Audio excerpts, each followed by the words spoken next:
Rosa Méndez, a sus 43 años, era una costurera que apenas lograba pagar el alquiler de su pequeño cuarto en Puebla. Viuda desde hacía 8 años, criaba sola a sus 2 hijos. Miguel, de 16, que había dejado la escuela para ser ayudante de albañil, y Lucía, de 13, que soñaba con estudiar. La vida era un sacrificio diario. La carta que lo cambió todo llegó una tarde de septiembre, remitida por un bufete de abogados en San Miguel de Allende. No era un cobro, era una herencia. Su tía Carmela, una hermana de su madre a la que apenas conocía, había fallecido a los 92 años y vivía sola en una propiedad. Ahora, esa propiedad era de Rosa. Un momento, antes de continuar con esta historia, le pido que se suscriba ahora al canal, pues el final de esta historia lo va a sorprender profundamente. Es su suscripción la que permite que estas historias del pueblo no se pierdan en el tiempo. Y cuénteme en los comentarios, ¿desde qué ciudad está usted viendo esta historia? Me encantará mandarle un saludo. Hágalo ahora y no necesitaremos interrumpir más. Ahora, continuemos. Al principio, pensó que era un error. ¿Qué valor tendría una casa vieja? Pero el abogado le explicó que, aunque precaria, la propiedad estaba en una zona que comenzaba a valorizarse. Los turistas estaban descubriendo San Miguel de Allende y restaurando casas coloniales. Esa noche, Rosa no durmió. Aquella herencia podría ser la salvación. Podría pagar sus deudas y tal vez Miguel podría volver a la escuela y Lucía tener sus libros. Pero la carta la dejó inquieta. El abogado mencionaba que la propiedad tenía ciertas particularidades. 2 semanas después, Rosa y sus hijos tomaron un autobús a San Miguel de Allende. El doctor Aguirre los recibió en su oficina y Rosa notó una vacilación en sus ojos. La propiedad, explicó él, había sido construida en el siglo XVIII, un convento de monjas carmelitas. La tía Carmela lo había comprado en los años 50 y vivió allí recluida por más de 40 años. Es una propiedad enorme, dijo el doctor Aguirre. 20 habitaciones, patio central, capilla, pero en estado delicado, paredes gruesas de adobe y piedra. Rosa, que vivía en un solo cuarto, intentó imaginarlo. Hay, sin embargo, algunas cuestiones, continuó el abogado, bajando la voz. Su tía era peculiar, y hay rumores. La propiedad tiene reputación de estar embrujada. Le contó que los vecinos decían oír cantos por la noche y ver luces que se encendían y apagaban en uno de los cuartos del segundo piso. Decían que su tía conversaba con alguien, aunque vivía sola. Rosa tragó saliva. ¿Puedo visitarla?, preguntó. El doctor Aguirre le entregó un manojo de llaves antiguas y pesadas. El taxista que los llevó frunció el ceño al oír la dirección. «¿La casa de las Carmelitas?», preguntó él sorprendido. «Sí, señora, todos por aquí la conocen». La miró por el retrovisor. «Que Dios la acompañe, entonces», murmuró. La propiedad apareció al final de un camino de tierra, rodeada por altos muros de piedra cubiertos de enredaderas. Rosa abrió el pesado portón de madera, que rechinó agudamente, haciendo que Lucía se aferrara a su brazo. El patio de entrada era enorme, pavimentado con piedras cubiertas de musgo, con una fuente seca en el centro. La casa se extendía en 2 alas, en total estado de abandono, pero incluso arruinada. Rosa vio la belleza de la arquitectura colonial. Abrió la puerta principal, que daba a un corredor ancho y oscuro. El aire olía a moho y a lugar cerrado por mucho tiempo. Sus pasos resonaban en el silencio. A la izquierda, una escalera de piedra subía al segundo piso. Pasaron la tarde explorando. Había salas enormes, una cocina antigua y un refectorio. Encontraron la capilla, pequeña y preservada, con una imagen de Nuestra Señora del Carmen en el altar, todavía con flores secas. En el segundo piso, al final del pasillo, encontró la puerta. Era diferente a las demás, más pequeña, hecha de madera oscura, reforzada con barras de hierro, y estaba cerrada con 3 cerraduras diferentes. Rosa probó todas las llaves del manojo, pero ninguna sirvió. «¿Por qué tía Carmela cerraría un cuarto así?», murmuró. Rosa tocó la madera de la puerta. Estaba fría, helada incluso, y entonces lo oyó. Un sonido bajo, casi imperceptible, como un suspiro o un llanto ahogado. «¿Oyeron eso?», susurró ella. Lucía se aferró a su brazo, pidiéndole que se fueran. El sonido cesó, pero algo dentro de Rosa, una intuición, le decía que aquella puerta guardaba un secreto y que tarde o temprano ella tendría que descubrir qué era. En los días siguientes, Rosa tomó una decisión que cambiaría sus vidas para siempre. No vendería la propiedad, al menos no todavía. En lugar de eso, ella y sus hijos se mudarían allí. El doctor Aguirre le había advertido sobre los costos de mantenimiento, pero Rosa hizo cuentas. Incluso con los gastos de restauración básica, seguiría siendo más barato vivir allí que continuar pagando alquiler en Puebla. Y tal vez, con el tiempo, podría transformar parte de la casa en una posada o en talleres para artistas. San Miguel de Allende estaba creciendo, y los turistas siempre necesitaban lugares donde quedarse. Miguel protestó. Tenía amigos en Puebla, tenía su trabajo, aunque fuera mal pagado. Lucía, por otro lado, estaba encantada. La idea de vivir en una casa enorme, con un patio y una capilla propia, era como un cuento de hadas para ella. «Es temporal», les dijo Rosa, aunque no estaba segura de si creía en eso. «Vamos a intentarlo por 6 meses. Si no funciona, regresamos». Se mudaron una mañana de octubre, trayendo solo lo esencial en maletas viejas y cajas de cartón. La casa de las Carmelitas los recibió con su silencio habitual, sus gruesas paredes absorbiendo cualquier sonido de fuera. Rosa eligió 3 cuartos en el primer piso, cerca de la cocina. Uno para ella, uno para Miguel y uno para Lucía. Eran los cuartos en mejor estado, y quedaban lejos de aquel pasillo del segundo piso, lejos de aquella puerta cerrada. Pero por más que intentaba no pensar en ella, la puerta la atormentaba. De noche, acostada en su cama nueva, comprada usada en un mercado de pulgas, Rosa no podía dejar de pensar en lo que podría estar encerrado allí, y en aquel sonido que había oído, o imaginado oír. En la primera semana, Rosa se dedicó a hacer la casa habitable. Limpió los cuartos que usarían, improvisó una cocina funcional, reparó las ventanas rotas con la ayuda de Miguel. Lucía quedó encargada de cuidar el patio, arrancando las malas hierbas e intentando revivir la antigua fuente. Era un trabajo inmenso, pero había algo reconfortante en él. Por primera vez en años, Rosa sentía que estaba construyendo algo, no solo sobreviviendo. Los vecinos más cercanos vivían a casi 1 kilómetro de distancia. Doña Petra, una señora mayor que cuidaba un pequeño rancho con su hijo, fue la primera en visitarlos. Trajo tamales y una expresión de preocupación mal disimulada. «Así que ustedes son los nuevos dueños de la casa de las Carmelitas», dijo, mirando a Rosa con una mezcla de curiosidad y lástima. «¡Qué valientes!». «No hay nada que temer en una casa vieja», respondió Rosa, con más confianza de la que sentía. «No es la casa lo que me preocupa, mija», dijo doña Petra bajando la voz. «Es lo que vive en ella.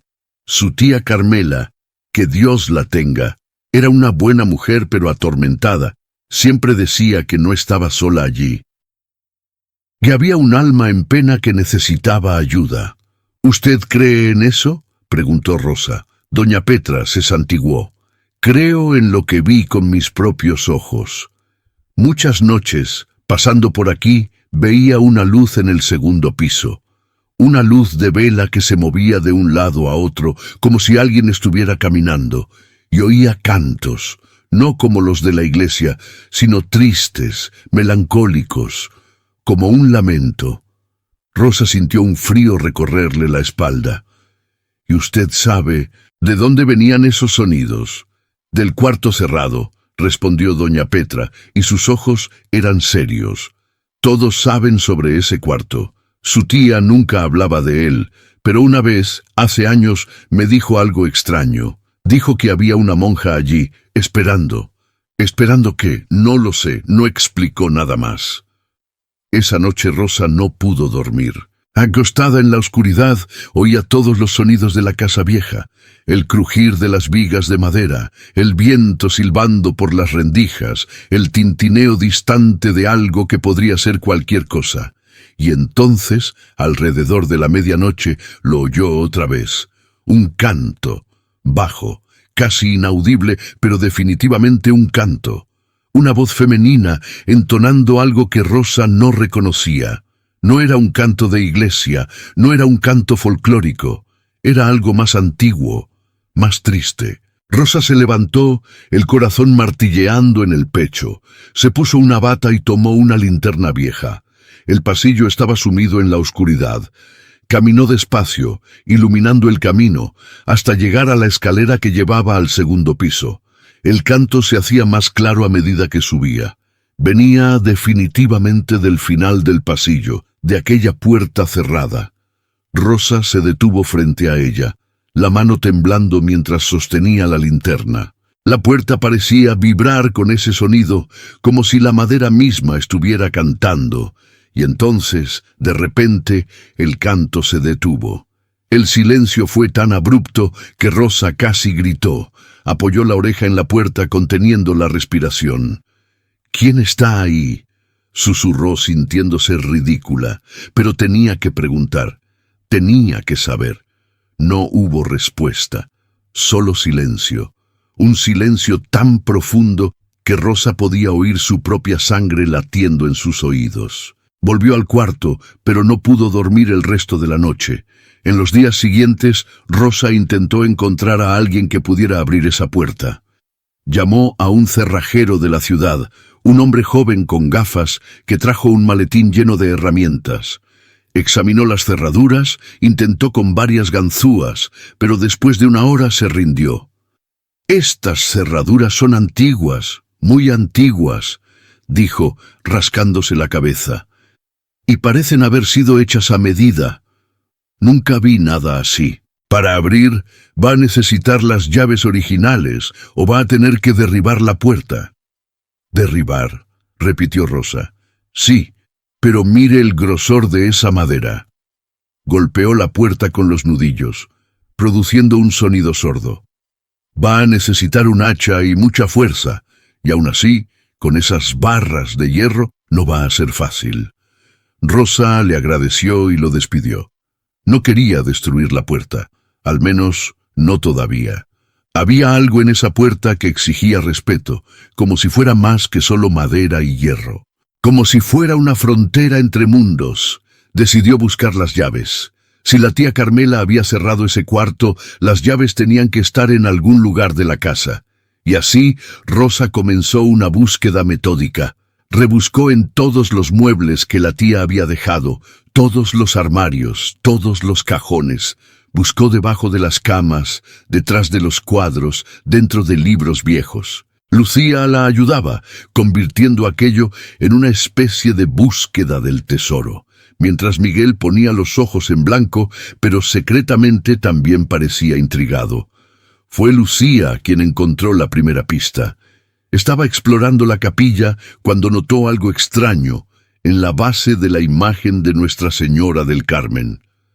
La estatua estaba colocada en un nicho en la pared, y cuando Lucía la empujó ligeramente, se dio cuenta de que la base se movía. Estaba suelta. «¡Mamá!», gritó. «¡Ven a ver!». Rosa corrió hasta allí. Juntas retiraron la estatua con cuidado. Detrás de ella había un pequeño compartimento excavado en la pared, y dentro de él una caja de metal oxidada. Las manos de Rosa temblaban cuando la tomó. La caja era pesada, del tamaño de un libro. Estaba cerrada, pero no con llave. La abrió despacio. Dentro había un rosario de cuentas de madera, algunas cartas amarillentas atadas con una cintilla, y 3 llaves antiguas de hierro. «Son estas», susurró Rosa, sosteniendo las llaves. «Tienen que ser». Esa noche esperó hasta que los hijos estuvieran durmiendo. No quería que estuvieran cerca, por si encontraba algo perturbador. Subió las escaleras sola, la linterna en una mano y las llaves en la otra. Frente a la puerta respiró hondo, su mano temblaba al insertar la primera llave en la primera cerradura. Giró, un clic suave, la segunda llave en la segunda cerradura, otro clic, y finalmente la tercera llave, en la tercera y última cerradura. La puerta se abrió con un gemido largo, liberando un aire frío que olía a moho y a algo más, incienso, tal vez, o rosas viejas. Rosa iluminó el interior con la linterna. El cuarto era pequeño, más pequeño de lo que esperaba. Las paredes eran de piedra desnuda, sin ninguna decoración excepto un crucifijo de madera. Había una cama estrecha, una mesa simple con una silla y un estante con algunos libros, todo cubierto con una espesa capa de polvo. Y en el rincón del cuarto, cerca de la ventana, había un baúl de madera oscura.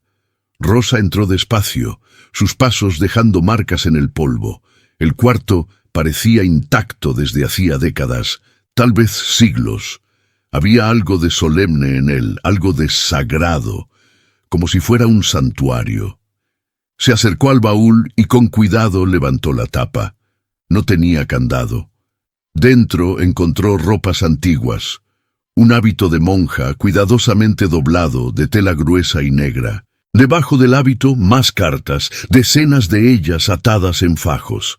Y en el fondo del baúl, algo que hizo que Rosa contuviera la respiración. Huesos humanos, pequeños, delicados, blanqueados por el tiempo. Un cráneo, costillas, dedos, los restos mortales de una persona. Rosa retrocedió, la mano en la boca para contener un grito. Se tambaleó hasta la silla y se sentó pesadamente, el corazón disparado. Había un cadáver allí, escondido, enterrado en secreto dentro de un baúl. ¿Quién era esa persona? ¿Por qué sus restos estaban allí, en lugar de estar enterrados en suelo sagrado? Con manos temblorosas, Rosa tomó una de las cartas. El papel era grueso, amarillento por el tiempo, y la caligrafía era delicada, femenina.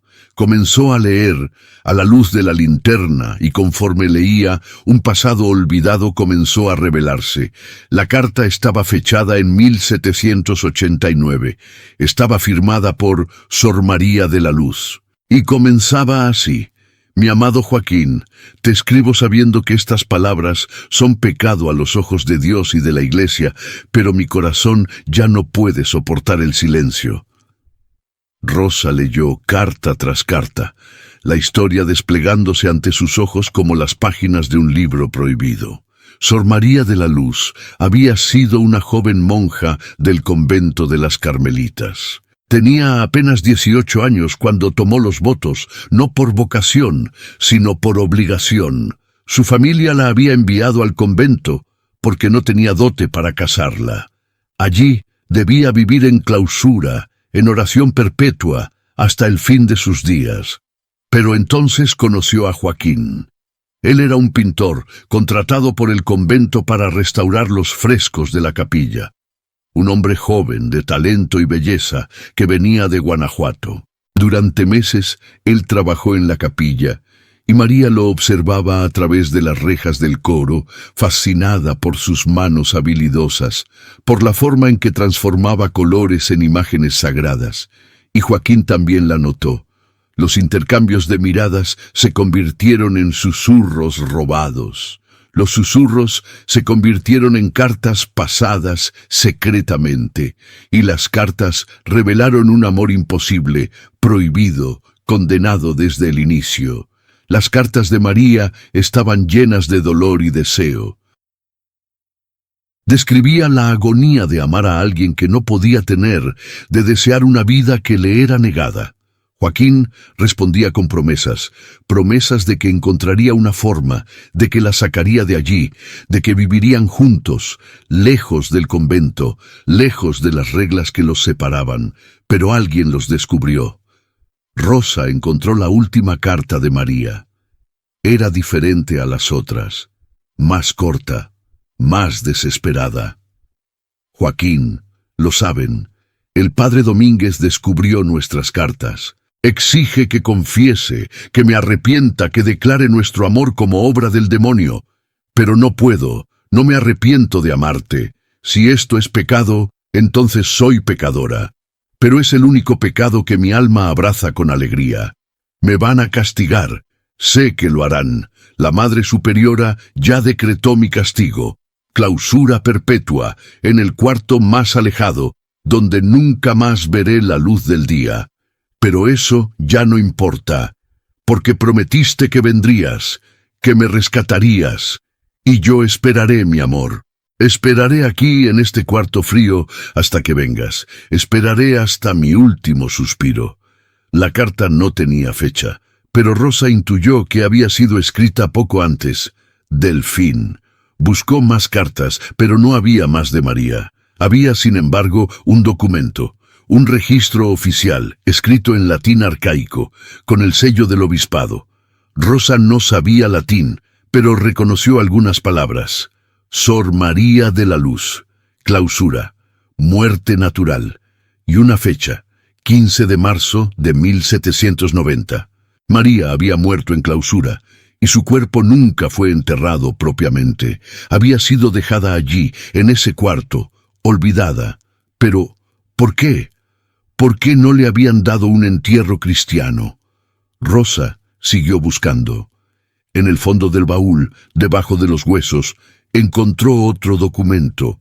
Este estaba en español, escrito con una caligrafía diferente, más masculina y apresurada.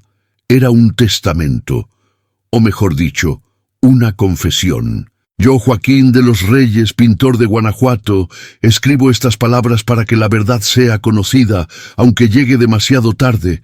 Amaba a Sor María de la Luz con cada fibra de mi ser.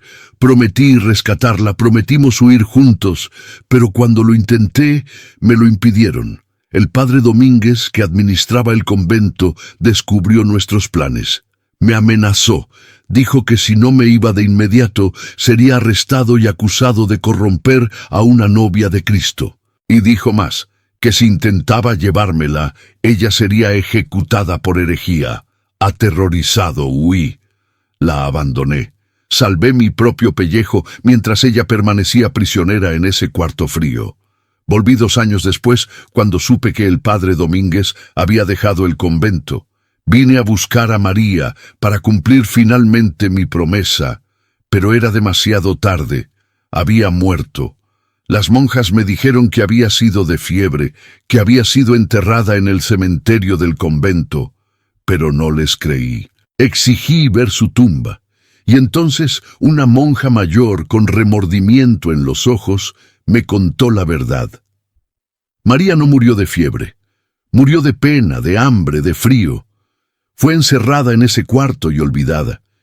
Y cuando finalmente murió, las monjas, avergonzadas de lo que habían hecho, no se atrevieron a darle un entierro cristiano. Escondieron sus restos en ese mismo cuarto, sellaron la puerta y nunca más hablaron de ella. El padre Domínguez había ordenado su desaparición, y las monjas obedecieron. Pero descubrí más. El padre Domínguez no actuó solo por celo religioso. Había descubierto, en las cartas de María, la mención de un tesoro que el abuelo de María había escondido antes de morir. Monedas de oro, joyas que deberían haber sido su dote. María le había contado a Joaquín sobre ese tesoro ingenuamente, diciendo que podrían usarlo para empezar una nueva vida. Y el padre Domínguez decidió que ese tesoro sería suyo. Torturó a María, exigió que revelara dónde había escondido el oro el abuelo, pero ella no lo sabía. El abuelo murió antes de contar la ubicación exacta, solo mencionó que estaba bajo la protección de Nuestra Señora. Frustrado y furioso, Domínguez la dejó morir, y después huyó del convento con lo que pudo robar de las arcas de la iglesia, desapareciendo para siempre. María murió sin saber que yo había vuelto. Murió esperándome. Escribo esto porque no puedo cargar este peso solo. María merece ser recordada, merece justicia, merece descansar en paz, que Dios me perdone, que ella me perdone. Joaquín de los Reyes, diciembre de 1792. Rosa terminó de leer la confesión de Joaquín con lágrimas en los ojos. Sus manos temblaban sosteniendo aquel papel amarillento que guardaba una tragedia de más de 200 años. Miró nuevamente el baúl, esos huesos blanqueados por el tiempo, y sintió un dolor profundo en el pecho. Esos eran los restos de María de la Luz, una joven que murió de pena, de hambre, de abandono. Una joven que murió esperando un amor que llegó demasiado tarde. Rosa permaneció en ese cuarto durante horas, leyendo y releyendo las cartas. La historia de María era dolorosa, pero había algo más que la incomodaba. La mención al tesoro. Bajo la protección de Nuestra Señora, había escrito María, y el padre Domínguez nunca lo encontró. ¿Será que ese tesoro todavía existía? ¿Estaría escondido en algún lugar de la casa? Pero más que el tesoro, Rosa sentía que tenía una obligación moral. María merecía descansar en paz, merecía un entierro digno, en suelo sagrado, merecía que su historia fuera contada. Cuando finalmente bajó las escaleras, el sol ya estaba saliendo. Miguel y Lucía la encontraron en la cocina, preparando café con movimientos automáticos, los ojos rojos de cansancio y lágrimas. «Mamá, ¿qué pasó?», preguntó Lucía preocupada. «¿Estuviste despierta toda la noche?». Rosa miró a sus hijos y decidió contarles todo. Tenían derecho a saber. Después de todo, esa casa ahora también era de ellos, y esa historia formaba parte de ella. Les contó sobre María y Joaquín, sobre el amor prohibido, sobre la crueldad del padre Domínguez, sobre los restos mortales escondidos en el cuarto cerrado. Miguel escuchó en silencio, su expresión pasando del escepticismo a la incredulidad y finalmente a la indignación. Lucía lloró abiertamente. «Eso es terrible», susurró la niña. «Esa pobre muchacha murió sola, esperando, y nadie nunca hizo nada por ella», añadió Miguel, la voz cargada de rabia. «La dejaron allí como basura». «Pero nosotros podemos hacer algo», dijo Rosa, su voz firme a pesar del cansancio. «Podemos darle el entierro que merece, podemos contar su historia, y podemos...» vaciló. «Podemos buscar ese tesoro.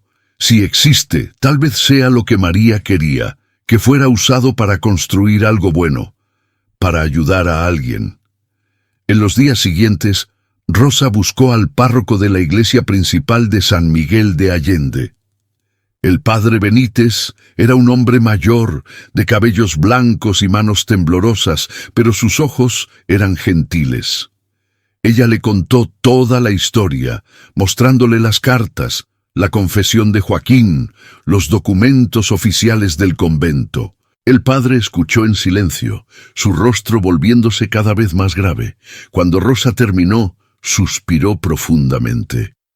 «Es una historia triste», dijo, «y una vergüenza para la iglesia, aunque debemos recordar que aquellos eran tiempos diferentes, con reglas diferentes». Hizo una pausa. «Pero tienes razón. Esta joven merece descansar en paz. Proveeré un entierro cristiano. Traeremos sus restos al cementerio de la parroquia y celebraremos una misa por su alma». «Gracias, padre», dijo Rosa, sintiendo que un peso se le quitaba de los hombros. «Y en cuanto al tesoro», preguntó el padre con una leve sonrisa, «¿lo buscarás?» «Lo haré», admitió Rosa, «no por avaricia, sino porque siento que es lo que María querría, que ese oro fuera usado para algo bueno». «Entonces que Dios te guíe», dijo el padre, haciendo la señal de la cruz, «y si lo encuentras, úsalo con sabiduría». El entierro de Sor María de la Luz tuvo lugar una mañana nublada de noviembre. El padre Benítez celebró una misa simple pero digna. Doña Petra estaba allí, así como algunos vecinos curiosos. Rosa, Miguel y Lucía cargaron el pequeño ataúd de madera que habían mandado a hacer, conteniendo los huesos cuidadosamente envueltos en lino blanco. Cuando el ataúd fue bajado a la tierra, Rosa sintió una extraña sensación de paz, como si algo que había estado mal por mucho tiempo finalmente se hubiera corregido, como si una deuda hubiera sido pagada. Esa noche, cuando volvieron a la casa de las Carmelitas, la casa parecía diferente, más silenciosa, más en paz. Rosa subió hasta el cuarto que había sido la prisión de María y se quedó allí por un momento en el umbral de la puerta. El cuarto estaba vacío ahora. Los huesos ya no estaban allí, pero las cartas las había guardado. Esas cartas eran la voz de María, y Rosa las preservaría. «Descansa en paz», susurró ella al cuarto vacío. «Ya sufriste suficiente». Y entonces, por primera vez desde que se mudó a esa casa, Rosa sintió que no estaba sola allí. Pero no era una sensación de miedo. Era una sensación de compañía, como si alguien estuviera a su lado, agradecido. Sonrió, extrañamente reconfortada, y cerró la puerta del cuarto. Pero la historia de María aún no había terminado, porque esa misma noche Rosa tuvo un sueño. Soñó que estaba en la capilla de la casa, arrodillada frente al altar. Y entonces una figura apareció ante ella. Era una mujer joven con hábito negro, con un rostro pálido pero sereno. Sus ojos eran grandes y oscuros, llenos de una tristeza antigua, pero también de gratitud. «Gracias», dijo la mujer, su voz suave como el viento. «Gracias por liberarme». Rosa quiso decir algo. Quiso preguntar si realmente era María, pero las palabras no salían. La mujer sonrió levemente. «Buscas lo que fue escondido. Busca bajo la protección de Nuestra Señora, pero no la Nuestra Señora que ves, la verdadera, aquella que fue olvidada, y entonces desapareció, disolviéndose como niebla al sol». Rosa despertó sobresaltada, el corazón acelerado. Era todavía de noche, la casa sumida en el silencio, pero las palabras del sueño resonaban en su mente. «No la Nuestra Señora que ves, la verdadera, aquella que fue olvidada». ¿Qué significaba eso? Por la mañana les contó el sueño a Miguel y Lucía. Miguel puso los ojos en blanco, diciendo que era solo un sueño, resultado del estrés y el cansancio. Pero Lucía le creyó. «Está tratando de ayudarnos, mamá», dijo la niña con los ojos brillantes. «Nos está diciendo dónde buscar». «¿Pero qué quiso decir con la Nuestra Señora que fue olvidada?», murmuró Rosa. Volvieron a la capilla. La imagen de Nuestra Señora del Carmen seguía allí, en el nicho de la pared. Pero había otras imágenes también, pequeñas estatuas de santos en los estantes, un crucifijo colgado detrás del altar, una pintura antigua de la Virgen María en una pared lateral. «Tal vez sea esta pintura», sugirió Miguel, examinándola, pero cuando intentaron quitarla de la pared, descubrieron que estaba firmemente fijada, y no había nada detrás de ella. «O tal vez sea en el cementerio del convento», dijo Lucía. «Tal vez haya una estatua allá afuera». Pero cuando salieron a buscar, encontraron solo un pequeño jardín abandonado, con algunas cruces de piedra inclinadas y cubiertas de musgo. Ninguna estatua de Nuestra Señora. Rosa estaba a punto de rendirse cuando notó algo. En la esquina del patio interno, medio escondida por una enredadera salvaje, había una estructura de piedra. Parecía un antiguo nicho, pero estaba vacío.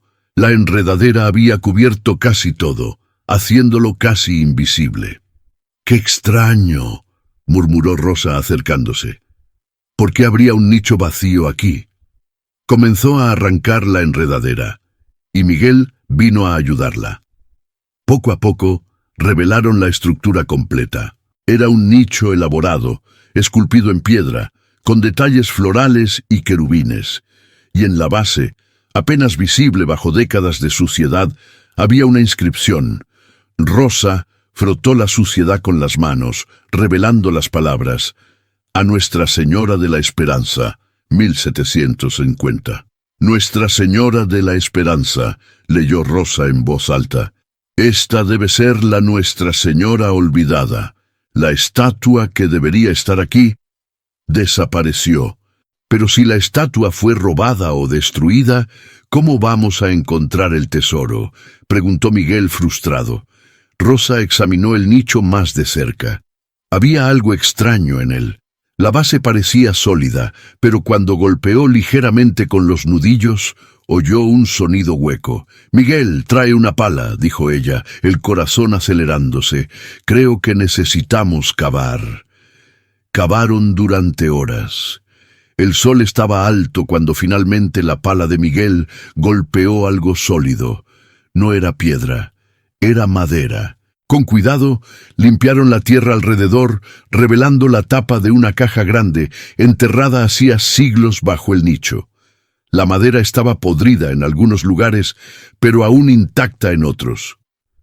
«Ayúdenme a levantarla», dijo Rosa, su voz temblorosa de emoción y nerviosismo. Juntos, los tres levantaron la tapa, y allí dentro, envuelto en tela encerada que había protegido el contenido de la humedad, estaba el tesoro del abuelo de María. Monedas de oro y plata, cientos de ellas. Joyas antiguas, collares, anillos, broches, todos con piedras preciosas, documentos de propiedad de tierras, y una carta, escrita con caligrafía antigua dirigida para mi nieta María, con todo mi amor. Rosa tomó la carta con manos temblorosas y comenzó a leer. El abuelo de María había escrito sobre cuánto amaba a su nieta, sobre cómo quería que fuera feliz, sobre cómo ese tesoro era para asegurar su futuro. Nunca imaginó que ella sería forzada a entrar a un convento, que nunca tendría la oportunidad de usar ese dinero, que moriría joven y abandonada. Él la amaba tanto, susurró Rosa, las lágrimas corriendo por su rostro, y ella nunca lo supo. Nunca pudo usar esto para ser feliz, pero ahora, siglos después, ese tesoro finalmente vería la luz del día, y Rosa sabía exactamente qué hacer con él. En los días que siguieron al descubrimiento del tesoro, Rosa enfrentó una elección que cambiaría el curso de su vida y el destino de la casa de las Carmelitas. El doctor Aguirre, cuando supo del descubrimiento, fue claro. Legalmente, el tesoro pertenecía a Rosa como heredera de la propiedad. Pero también la alertó sobre las complicaciones que vendrían. «Un tesoro de este tamaño atraerá atención», dijo él, ajustándose las gafas mientras examinaba las monedas y joyas esparcidas sobre su escritorio. «Habrá cuestiones con el gobierno, con el Instituto de Antropología, con coleccionistas, y habrá otros interesados». «¿Qué tipo de otros?», preguntó Rosa, aunque ya sospechaba la respuesta. «Gente que creerá tener derecho a ese tesoro. Descendientes de la familia de María, tal vez. O...» vaciló. La iglesia. El convento era propiedad eclesiástica en la época. Algunos podrían argumentar que el tesoro pertenece al obispado. Rosa sintió un nudo en el estómago. Ella no quería pelear por ese tesoro. No era avariciosa. Pero también sabía que ese dinero podría transformar sus vidas, podría darles a sus hijos las oportunidades que ella nunca tuvo. «¿Qué sugiere usted?», preguntó ella. «Documentar todo meticulosamente», respondió el abogado. «Fotografiar cada pieza, catalogar, obtener tasaciones oficiales, y entonces decidir qué hacer, vender, donar parte, guardar, pero todo de forma legal y transparente». Rosa estuvo de acuerdo, pero antes de comenzar ese proceso burocrático, hizo una visita al padre Benítez. Llevó consigo algunas de las joyas y una porción de las monedas. Esto perteneció a la familia de María, le dijo al padre. Parte de esto debe ser usado en su memoria. Me gustaría hacer una donación a la iglesia, para obras de caridad en nombre de ella, para que su nombre sea recordado por algo bueno, no solo por su tragedia. El padre Benítez se conmovió. Tienes un corazón generoso, hija mía. María se habría alegrado de saber que su tesoro está siendo usado así. Pero conforme pasaban los días y las noticias sobre el tesoro comenzaban a esparcirse por la ciudad, era imposible mantener algo así en secreto por mucho tiempo.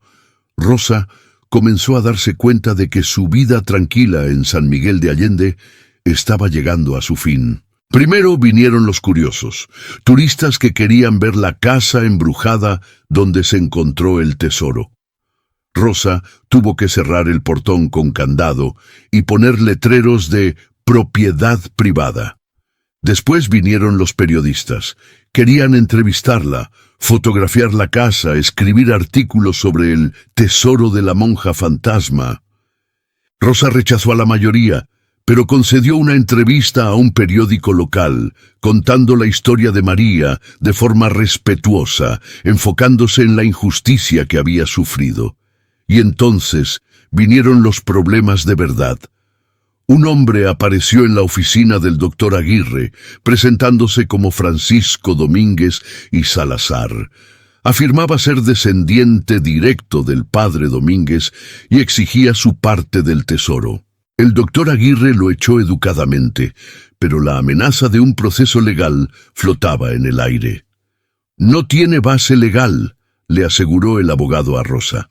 El padre Domínguez era sacerdote, no tenía herederos legítimos, y aunque los tuviera, él fue el responsable de la muerte de María. Cualquier juez sensato rechazaría esa reclamación. Pero no era solo Francisco Domínguez quien amenazaba la paz de Rosa. Había otros. Una tarde, mientras Rosa trabajaba en el jardín con Lucía, un coche negro se detuvo frente al portón. De él bajaron dos hombres de traje oscuro. Uno de ellos tocó el timbre, y Rosa fue a atender, limpiándose las manos sucias de tierra en el delantal.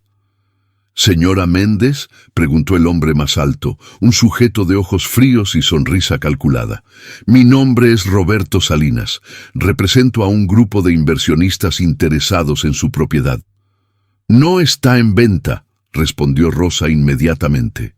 —Entiendo —dijo Salinas, su sonrisa sin vacilar—, pero tal vez debería escuchar nuestra oferta. Estamos preparados para pagar una suma sustancial, mucho más de lo que vale esta propiedad en su estado actual. —No está en venta —repitió Rosa más firmemente. La sonrisa de Salinas finalmente desapareció. —Señora Méndez, usted es una mujer simple, una costurera. No tiene experiencia en manejar propiedades de este tamaño, con la atención de los medios, con las complicaciones legales que ciertamente vendrán. Venderla a nosotros sería lo más sensato. Y yo dije que no está en venta. Ahora, por favor, retírense de mi propiedad. Los hombres se miraron entre sí. El segundo, que no había hablado hasta entonces, dio un paso adelante. Era más bajo, más fornido, y había algo amenazante en su postura. —Señora, debería reconsiderarlo —dijo, su voz grave. Los accidentes ocurren. Casas viejas como esta son peligrosas, incendios, derrumbes. Sería una lástima si algo sucediera, especialmente con sus hijos viviendo aquí. Rosa sintió que la sangre se le helaba. Aquello era una amenaza clara. Pero no se dejó intimidar. Había crecido en barrios pobres, conocía a hombres como esos. —Lárguense, ahora, o llamo a la policía —dijo ella, su voz firme, a pesar del miedo que sentía. Salinas sonrió de nuevo, una sonrisa fría. —Como quiera, señora, pero recuerde nuestra conversación. La oferta estará disponible por tiempo limitado. Se fueron. Pero Rosa quedó temblando por minutos después de que el coche desapareció. Esa noche le contó a Miguel lo que había sucedido, y su hijo se enfureció. Voy a hacer guardia, dijo. Si vuelven, van a tener que vérselas conmigo. No, dijo Rosa firmemente. No quiero que te involucres en violencia. Vamos a hablar con la policía y con el doctor Aguirre. Tiene que haber algo que podamos hacer. Pero cuando Rosa fue a la comisaría al día siguiente, el delegado, un hombre de mediana edad con una barriga prominente, fue evasivo. «Amenazas vagas, señora», dijo, hojeando el reporte sin mucho interés. «Nada específico, no hay mucho que podamos hacer a menos que algo realmente suceda». «¿Entonces tengo que esperar hasta que hagan algo?», preguntó Rosa, incrédula. «¿Hasta que lastimen a mis hijos? Pondremos más patrullas en la zona», prometió el delegado. Pero Rosa se dio cuenta de que era una promesa vacía.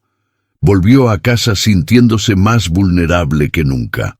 Por primera vez desde que heredó la propiedad, Rosa se preguntó si no habría sido mejor simplemente venderla y regresar a Puebla.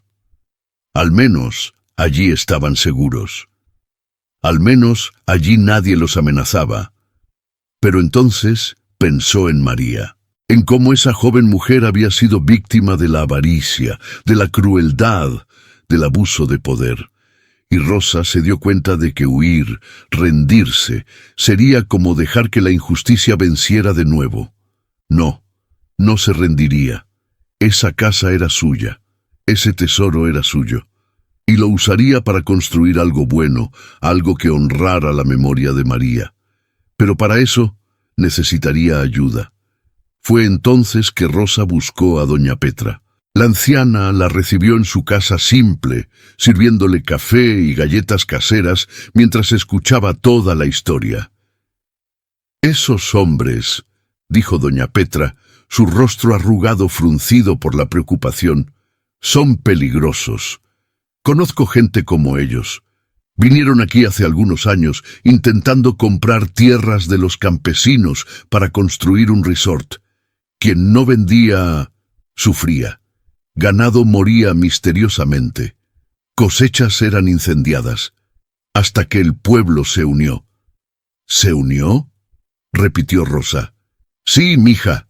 Formamos una asociación de vecinos. Fuimos a la prensa. Hicimos ruido, y cuando esos tipos vieron que tendríamos apoyo, que no estábamos solos, retrocedieron. Pueden ser crueles, pero no son tontos. Saben que hay límites. Entonces, ¿qué sugiere?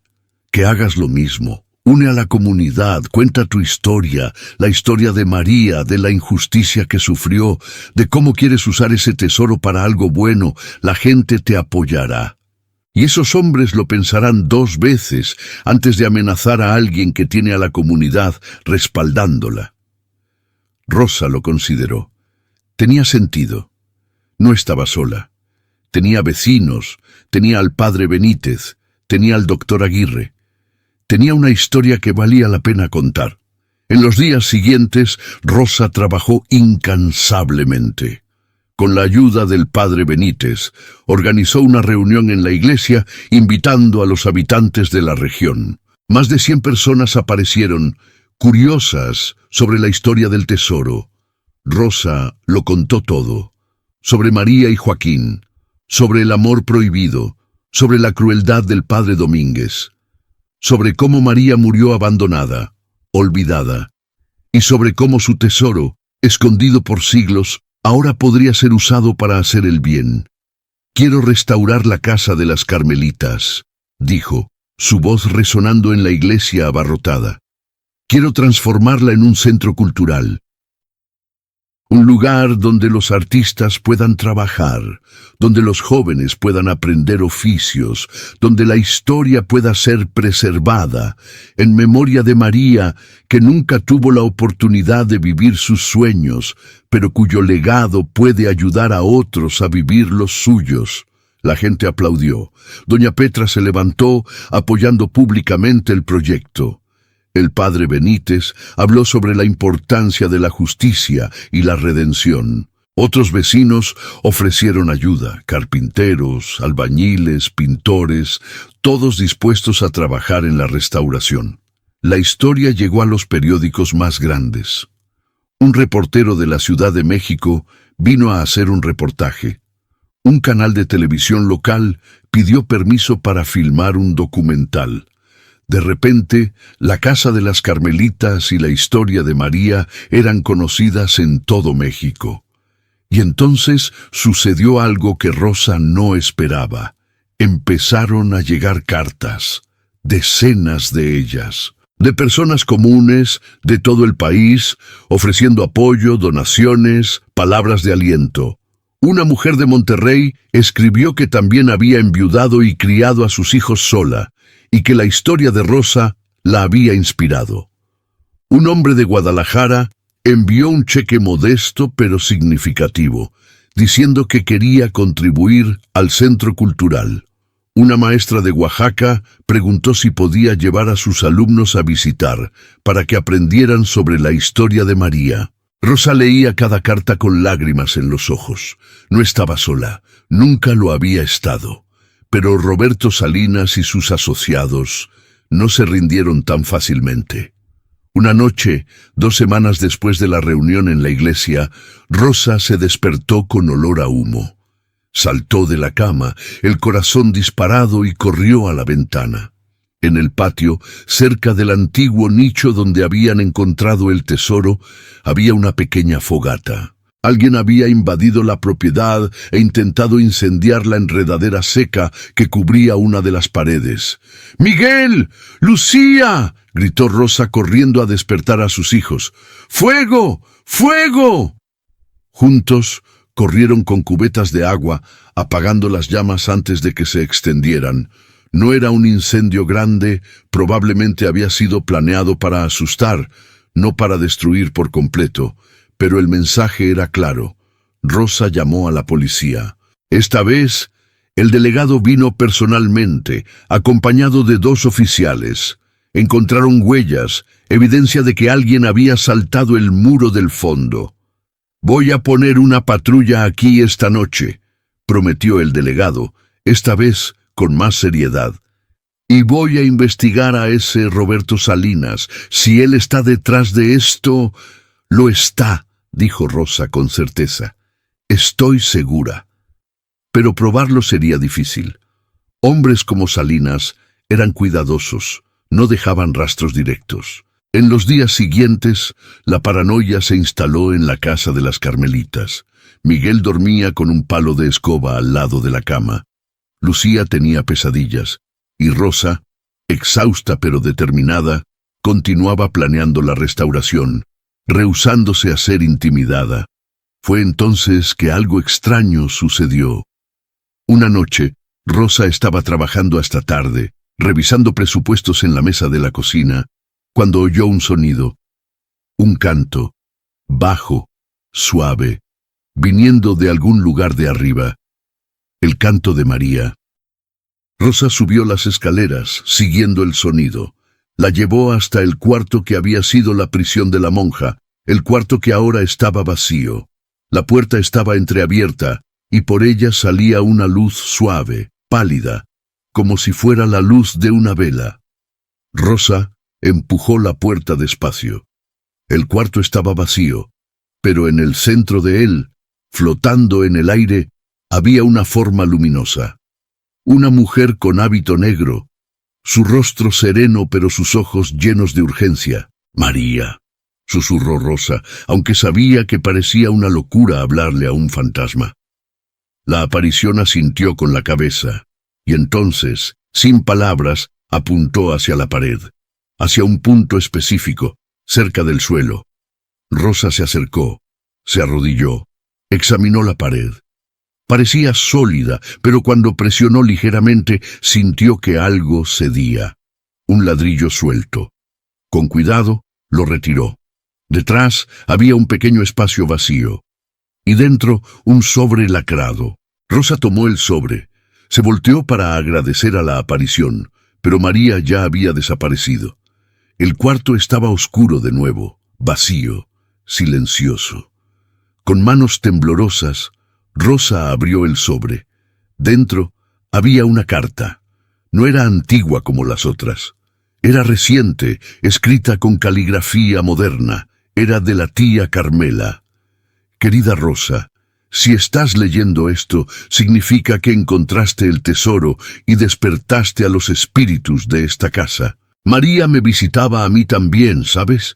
Durante todos los años que viví aquí, ella me mostró dónde estaba el tesoro, pero me hizo prometer que no lo tocaría, que esperaría a la persona correcta, y yo sabía que esa persona eras tú.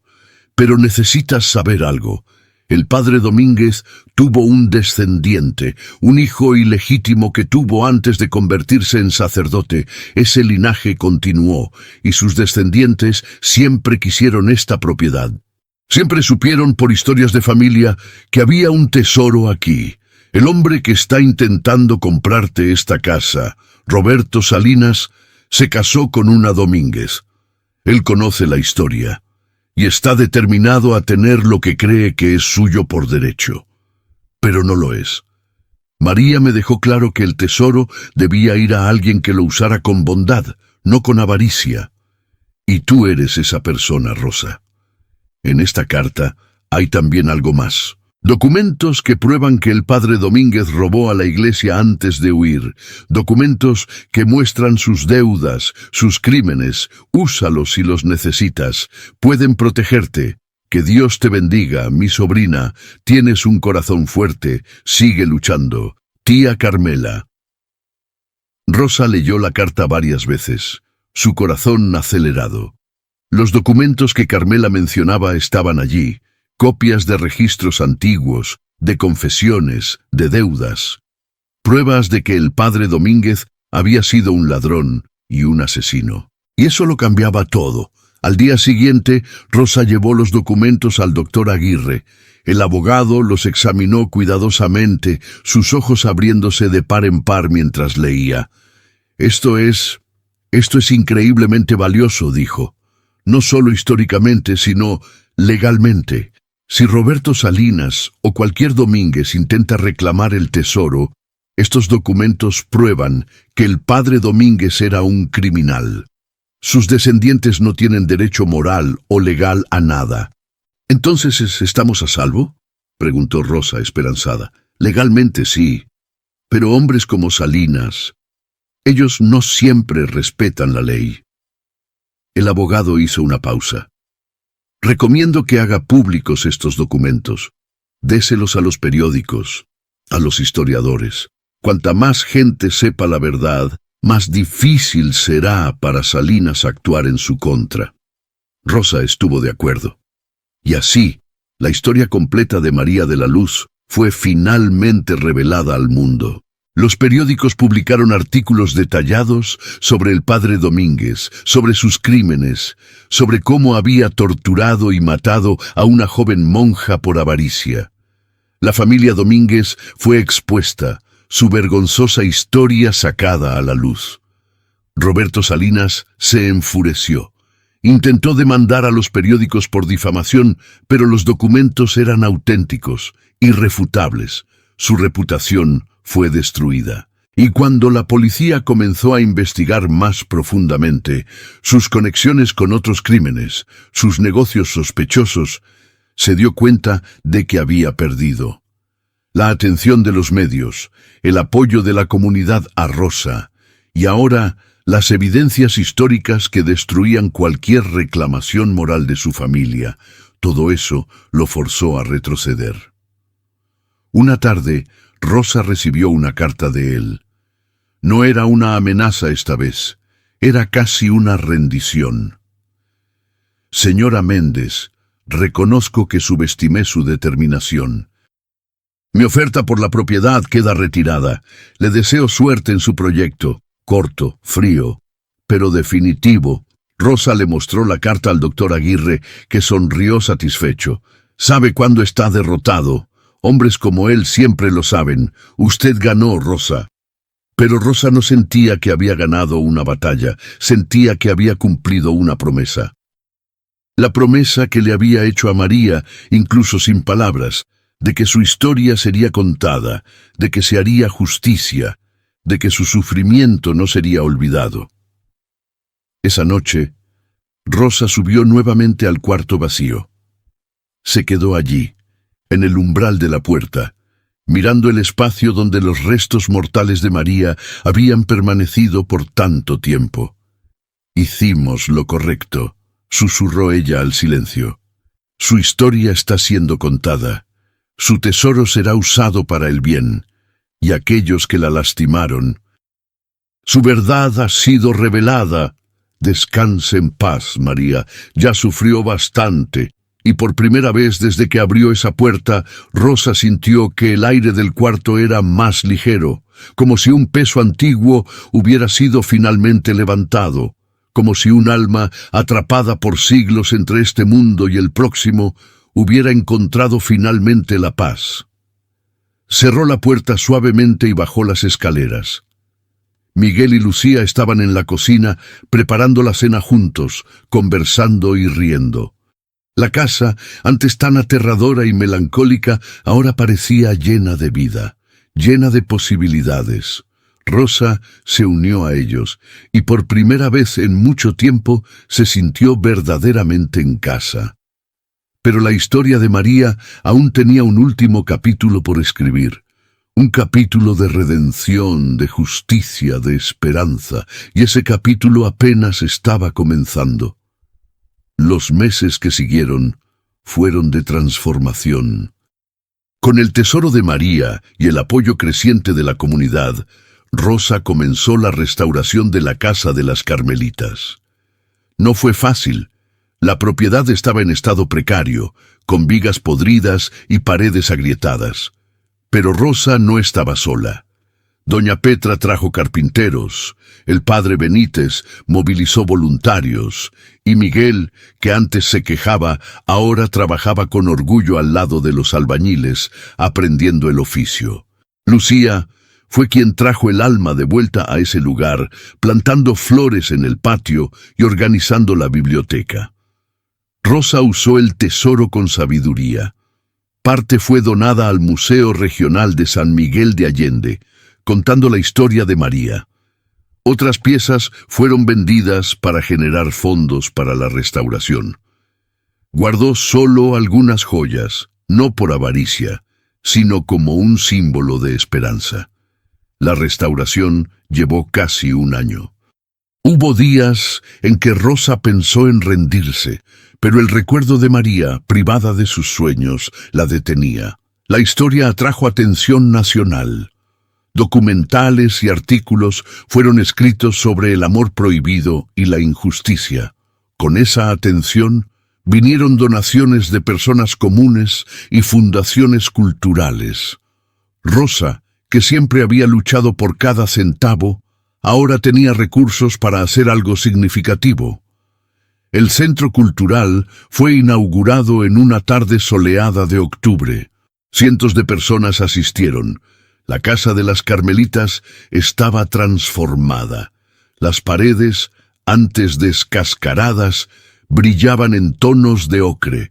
El patio central era un jardín exuberante donde la fuente volvía a brotar. Las habitaciones se convirtieron en talleres de pintura, cerámica y tejido, con talleres gratuitos para jóvenes de la comunidad. La antigua capilla fue restaurada para conciertos y exposiciones. En el segundo piso, el cuarto que había sido la prisión de María se convirtió en un memorial. Las paredes fueron pintadas de blanco puro. Sobre un pedestal estaban las reproducciones de las cartas de María y una placa contaba su historia de tragedia y redención póstuma. En la pared, un retrato que Rosa había encargado mostraba a María con una leve sonrisa en los labios, como si finalmente, después de siglos, pudiera sonreír. Durante la inauguración, Rosa dio un discurso. «María de la Luz murió hace más de 200 años», dijo, su voz resonando por el patio. «Murió sola, abandonada, olvidada.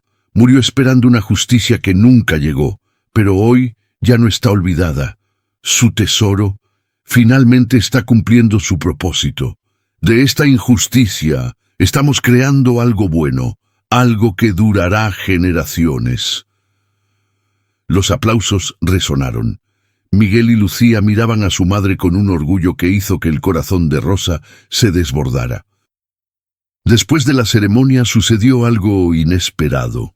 Un hombre anciano, encorvado por la edad y de cabellos blancos, se acercó a Rosa. «Señora Méndez, mi nombre es Joaquín Reyes Villalobos», dijo. «Soy descendiente directo de Joaquín de los Reyes, el pintor que amaba a María». Rosa abrió los ojos de par en par. El hombre explicó que Joaquín, aunque nunca se casó por amor, tuvo un hijo años después, y el linaje continuó. El anciano sacó del bolsillo una pequeña caja de terciopelo. Dentro había una miniatura pintada en marfil. Era el rostro de María, bella, con una expresión triste y esperanzada. «Joaquín pintó esto de memoria», dijo. «Lo cargaba siempre consigo. Fue pasando de generación en generación, junto con la historia del amor que nunca pudo salvar. Me gustaría que se quedara aquí, en el memorial de ella. Creo que a Joaquín le gustaría eso, que ella finalmente tuviera su rostro de vuelta». Rosa tomó la miniatura con manos temblorosas. Era un regalo invaluable. Esa noche la colocó al lado del libro de cartas. Ahora los visitantes podían ver el rostro de la mujer que Joaquín amaba. En los meses siguientes, la casa de las Carmelitas floreció. Los talleres estaban siempre llenos, y el memorial de María se convirtió en un lugar de peregrinación para interesados en la justicia y la redención. Rosa continuó viviendo allí, administrando el centro con sabiduría. Miguel se había convertido en un albañil diestro, y Lucía, ahora con 15 años, daba visitas guiadas contando la historia de María. La vida de Rosa, antes una costurera pobre y sin esperanzas, ahora tenía propósito. Una noche, casi 2 años después de la inauguración, Rosa estaba sola en la capilla. Sintió una presencia, no amenazante, sino reconfortante. Rosa levantó los ojos y vio a María. Ya no era la aparición pálida y melancólica, ahora parecía sólida y sonreía con una paz radiante. «Gracias», dijo María, su voz suave como una brisa. «Gracias por liberarme, por contar mi historia, por hacer justicia». «Tenía que hacerlo», respondió Rosa sin miedo. «Usted lo merecía». «Y tú», dijo María, «tú también merecías esta nueva vida. El destino nos unió. Mi sufrimiento y tu bondad crearon algo bello». «¿Qué va a pasar con usted ahora?», preguntó Rosa. María miró alrededor de la capilla restaurada. «Voy a descansar, finalmente, pero parte de mí siempre estará aquí, en este lugar que fue mi prisión, pero que ahora es un santuario de esperanza. Cuidaré de él y de ti», sonrió. «Joaquín está esperándome, ¿sabes? Allá del otro lado, y ahora, finalmente, podemos estar juntos». «Me alegro», dijo Rosa sinceramente. «Ustedes merecen paz». María se acercó y por un momento imposible, Rosa sintió una mano cálida tocar su mejilla. «Tienes un corazón generoso, Rosa Méndez. Sigue luchando por la justicia». Y entonces María comenzó a desvanecerse, no abruptamente, sino como el atardecer. Su forma se volvió transparente, hasta que solo una luz dorada permaneció y desapareció. Rosa se quedó sola en la capilla, pero no se sintió sola, se sintió bendecida. Había atestiguado la paz final de un alma que había sufrido demasiado. Al salir, miró hacia arriba, a la ventana del cuarto de María. Ya no había luz allí, no había más cantos melancólicos, solo paz, después de siglos de tormento. Rosa se acostó en su cama, en su casa que ahora era un hogar. Había llegado allí pobre, viuda y desesperada, y ahora tenía una vida con propósito. Le había dado a María el descanso, transformado el sufrimiento en belleza. La Casa de las Carmelitas permanece hasta hoy en San Miguel de Allende, un centro cultural próspero. Y si la visitas, Verás el memorial de María de la Luz y su retrato pintado con amor. Y esa, al final, era la verdadera herencia de la monja. No el tesoro de oro escondido por siglos, sino la lección eterna de que la bondad vence a la crueldad, de que la justicia prevalece sobre la injusticia y que el amor, incluso el amor que parece perdido, nunca muere verdaderamente. Solo espera el momento correcto a la persona correcta para ser redimido.